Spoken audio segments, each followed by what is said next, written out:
Hi everyone, welcome to this week's Halton Hills housing update. So numbers are not going dramatically one way or the other. Inventory is still sitting super low, but sales in some markets are definitely dipping and then other markets seem to be stronger. So let's take a look at the numbers. In Georgetown this week, we only had 14 properties sell, which is a fairly low number. We were seeing in the 20s. We did have some teens through May, but generally, like, our sales are over 20 a week, and so 14 is really low. 10 of them got over asking, and again, we're seeing some of them getting a lot over asking, but yeah, it's just a low sales number. So now looking at new listings, we had 17 new listings in Georgetown. Still a low number. I mean, the silver lining is that it was more new listings than sales, so inventory is slightly up. But I mean, we just can't see any huge listing weeks. And without more inventory coming on, we're still gonna have a high ratio of property selling over asking. The buyers are still out there. We definitely saw a dip this week in overall sales, and that might have something to do with that transition of the stress test, but like, it doesn't help when not a lot of new inventory is coming on. So in Acton this week, a super slow week again. We only had 2 properties sell. Both of them sold over asking.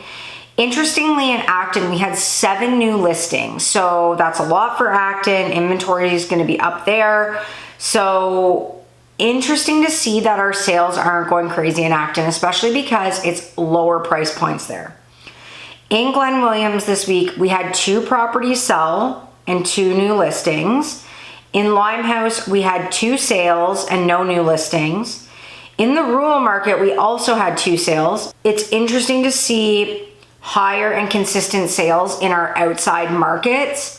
And I know 2 doesn't sound like a lot, but when it's compared to 0, like, it is a lot.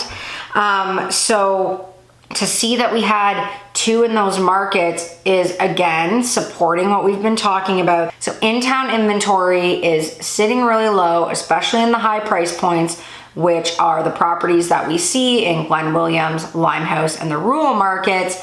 So people are starting to look at those places, and seriously, that's a lot of sales to see in our outskirt markets. So now looking at available active inventory. Last week we were at 76 active listings. We took a huge drop, if you remember, last week, and we didn't unfortunately jump back up this week. So this week we're at 79 active listings. So our low numbers have been around like 40 overall. Our high numbers, we have seen over 100. So we're kind of sitting in between our low and our high that we've seen in 2021, but 79 is still super, super low, especially when we break it down to what's available in each market. In Georgetown this week, we're only at 37 active listings. Technically, we are up from 34, but 37 active listings is still just way, way, way too low. I can remember the days of like Georgetown having over 100 listings available in just Georgetown. And now we're at 37. So now looking at the price points that we dive into in Georgetown. Under 700,000 is sitting at 5 active listings, which is the same as last week. 7 to 800,000 is up slightly to 9 active listings, which is a good number in that pocket. We've got a bunch of like townhouses and smaller products available. Again, I think those are gonna go this week. So now 800 to $1 million. Again, this is one of our busiest price points. We see a lot of movement here. We are up slightly this week. Last week we had 6 active listings, and this week we have 7 active listings. Yay.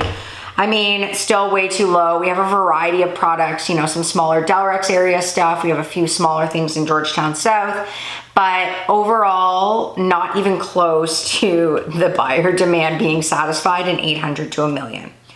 So then another price point that is back to flying off the shelves. I don't understand what's happening here.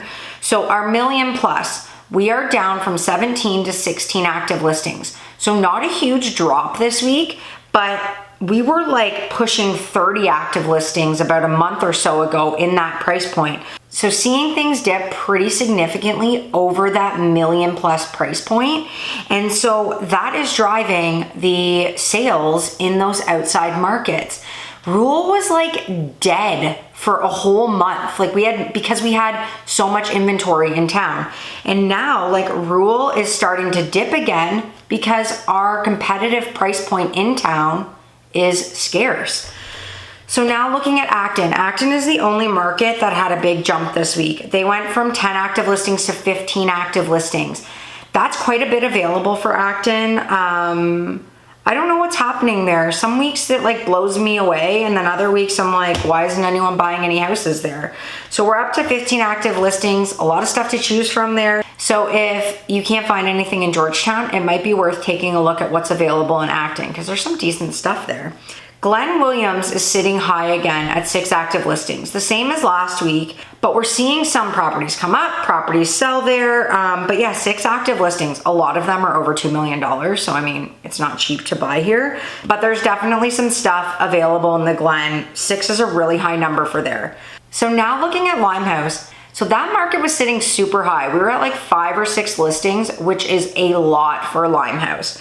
We had a bunch sell last week. We had 1 come off the market. So now Limehouse is down to just 1 active listing. That's a huge shift. We've seen a lot of properties in Limehouse coming up, selling, but overall the inventory has been sitting pretty high there. And so to be only down to 1 is interesting.